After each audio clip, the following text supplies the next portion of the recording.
இந்த புதிய மாதத்தை நாம் காண நமக்கு கிருபை செய்த நம்முடைய தேவனை துதிக்கும் துதியுடன் இந்த புதிய மாதத்தை நாம் ஆரம்பிப்போம். இன்றைய வசனம், தியானத்தின் தலைப்பு, என் கிருபை உனக்கு போதும். 2 கொரிந்தியர் 12ஆம் அதிகாரம் 9ஆம் வசனம். என் கிருபை உனக்கு போதும், பலவீனத்திலே என் பலம் பூரணமாய் விளங்கும். நாம் நிர்மூலம் ஆகாதிருப்பது ஆண்டவருடைய கிருபையே. அவருடைய கிருபை இல்லாமல் நம்மால் நிலைநிற்க முடியாது. ஆண்டவருடைய கிருபை ஒன்றே நம்முடைய வாழ்க்கையின் எல்லா நாட்களிலும் எல்லா சூழ்நிலைகளிலும் போதுமானது. அவருடைய கிருபையினால் நம்மை பலப்படுத்தி வழிநடத்துவார். கர்த்தரின் கிருபை என்றும் உள்ளது. கிருபை என்பது எந்த நன்மையையும் பெற தகுதியில்லாத நமக்கு தேவன் பாராட்டுகின்ற பெரிதான அவருடைய அன்பின் ஈவாகும். அவருடைய அன்பை நாம் ஏற்றுக்கொள்ளும் போது நம்முடைய நடக்க முடியாத பாதைகளில் அவருடைய பலன் நம்மில் பூரணமாக விளங்குவதை நாம் காண முடியும். தேவனுடைய கிருபையை தன்னுடைய வாழ்க்கையிலே ருசித்த தாவீது 31ஆம் சங்கீதம் 7ஆம் வசனத்தில், உமது கிருபையிலே களிகூர்ந்து மகிழுவேன் என்று கூறினார். நம்முடைய பலவீனத்தின் மத்தியிலே கர்த்தருடைய பலன் நம்மில் எவ்வாறு பூரணமாய் விளங்குகிறது என்பதை இந்த சம்பவத்தின் மூலம் நாம் எளிதாக புரிந்து கொள்ளலாம். 1992ஆம் ஆண்டு பார்சிலோனாவில் நடைபெற்ற ஒலிம்பிக் விளையாட்டு வரலாற்றிலே மறக்க முடியாத சம்பவமாக இந்த சம்பவம் இருந்தது. டெரக் ரெட்மாண்ட் என்பவர் கிரேட் பிரிட்டனைச் சேர்ந்த விளையாட்டு வீரர். 1992ஆம் ஆண்டு பார்சிலோனா ஒலிம்பிக் போட்டியில் எப்படியாவது 400 மீட்டர் ஓட்டப்பந்தயத்தில் கோல்டு மெடல் வாங்கி தன் வாழ்நாள் கனவை நிறைவேற்ற வேண்டும் என்ற எண்ணத்தில் இருந்தார். அவருடைய தகப்பனும் ஒவ்வொரு நாளும் அவரை உற்சாகப்படுத்தினார். அப்படியே போட்டியின் நாளும் வந்தது. பந்தயத்தை தொடங்க துப்பாக்கி சத்தம் கேட்டதும் எல்லோரும் ஓட ஆரம்பித்தார்கள். டெரக்கும் சிறப்பாக ஓடினார். ஓட்டத்தை முடிக்க வேண்டிய இறுதியான கோட்டையும் அவர் பார்த்தார். திடீரென்று அவர் வலது காலில் வலி ஏற்பட்டது. அவர் தொடை எலும்பு பாதிக்கப்பட்டது. மருத்துவ குழுவினர் வருவதற்கு முன்பாகவே கீழே விழுந்த அவர் மீண்டுமாக வேகமாக எழுந்து ஓட முயன்றார். அதற்குள் சில விளையாட்டு வீரர்கள் அவரை தாண்டி சென்று விட்டார்கள். அப்படியும் அவர் எழுந்து ஒற்றை காலில் தாண்டி கொண்டிருந்தார். மிகுந்த வலி ஒரு பக்கம், ஏமாற்றம் ஒரு பக்கம். ஆனால் எப்படியாவது பந்தயத்தை முடித்துவிட வேண்டும் என்று நினைத்தார்.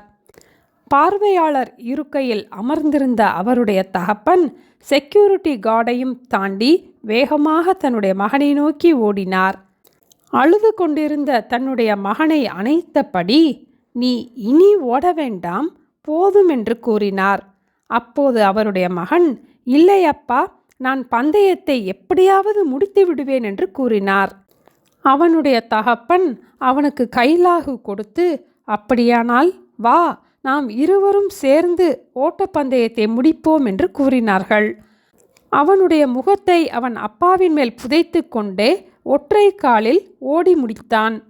நான் கோல்டு மெடல் வாங்க முடியாவிட்டாலும் நான் பலவீனப்பட்ட போது என் தகப்பனோடு கூட இந்த ஓட்டப்பந்தயத்தை ஓடி முடித்தேன், அது எனக்கு போதும் என்றான்.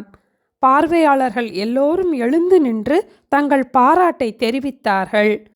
அந்த பார்சிலோனா ஒலிம்பிக் கேம்ஸில் கோல்டு மெடல் வாங்கினவரின் பெயரை காட்டிலும் டெரக் ரெட்மாண்டின் பெயர்தான் பிரசித்தி பெற்றது.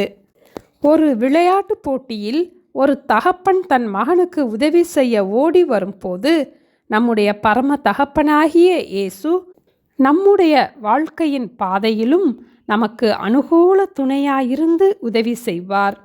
நம்முடைய வாழ்க்கையிலும் நாம் பலனிழந்த சூழ்நிலைகளில் இருந்தாலும், இதற்கு மேல் என்ன செய்வதென்று தெரியாத சூழ்நிலைகளில் இருந்தாலும், நம்முடைய பரம தகப்பனாகிய இயேசு நம்மை அணைத்தபடியே அன்போடு நம்மை பார்த்து, என் கிருபை உனக்கு போதும், பலவீனத்திலே என் பலன் பூரணமாக விளங்கும் என்று கூறுகிறார்.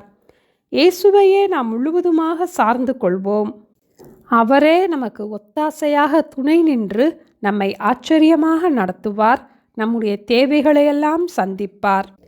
என் கிருபை உனக்கு போதும், பலவீனத்திலே என் பலம் பூரணமாய் விளங்கும். ஜெபிப்போமா? எங்களை நேசிக்கிற எங்கள் அன்பின் ஆண்டவரே, இந்த புதிய மாதத்தை நாங்கள் காண எங்களுக்கு கிருபை செய்ததற்காக ஸ்தோத்திரம் அப்பா. இதுவரைக்கும் நாங்கள் நடந்து வந்த வழிகளை பார்க்கும் போது நாங்கள் நிர்மூலம் ஆகாதிருக்கிறது கர்த்தருடைய கிருபையே என்று உணர்கிறோம் அப்பா. எங்கள் மேல் நீங்க காட்டின பெரிதான கிருபைக்காக ஸ்தோத்திரம் அப்பா. உமது கிருபையிலே களிகூர்ந்து மகிழுவேன் என்று தாவீது கூறினது போல நாங்களும் ஒவ்வொரு நாளும் கர்த்தருடைய கிருபையிலே களிகூர்ந்து மகிழ எங்களுக்கு உதவி செய்ய ஜெபிக்கிறோம் அப்பா. இந்த புதிய மாதத்தை எதிர்கொள்வதற்கான ஞானத்தையும் பலனையும் எங்களுக்கு தந்து ஆசீர்வதிங்கப்பா. எங்களையும் எங்கள் குடும்பத்தையும் உங்க கரத்திலே ஒப்பு கொடுக்கிறோம் ஆண்டவரே.